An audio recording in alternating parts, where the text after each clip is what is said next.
ಕನ್ನಡ ಪರ ಹೋರಾಟಗಾರರು ಯಾವುದೂ ಮಾಡಲ್ಲ, ಬಿಟ್ಬಿಡ್ತೀವಿ.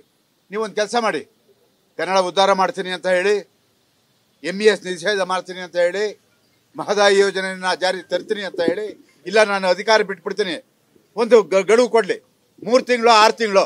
ಈ 6 ತಿಂಗಳಲ್ಲಿ ಈ ಮಹದಾಯಿ ಯೋಜನೆಯನ್ನು ತರದೆ ಹೋದ್ರೆ ನನ್ನ ಅಧಿಕಾರವನ್ನು ತ್ಯಾಗ ಮಾಡ್ತೀನಿ ಅನ್ನೋ ಹೇಳೋ ಧೈರ್ಯ ಯಾರಿಗಾದ್ರು?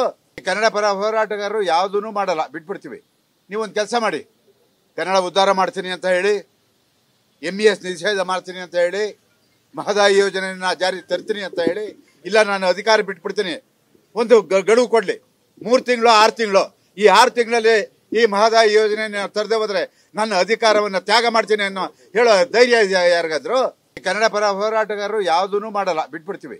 ನೀವೊಂದು ಕೆಲಸ ಮಾಡಿ, ಕನ್ನಡ ಉದ್ಧಾರ ಮಾಡ್ತೀನಿ ಅಂತ ಹೇಳಿ, MES ನಿಷೇಧ ಮಾಡ್ತೀನಿ ಅಂತ ಹೇಳಿ, ಮಹದಾಯಿ ಯೋಜನೆಯನ್ನು ಜಾರಿ ತರ್ತೀನಿ ಅಂತ ಹೇಳಿ, ಇಲ್ಲ ನಾನು ಅಧಿಕಾರ ಬಿಟ್ಬಿಡ್ತೀನಿ, ಒಂದು ಗಡುವು ಕೊಡಲಿ, 3 ತಿಂಗಳು 6 ತಿಂಗಳು.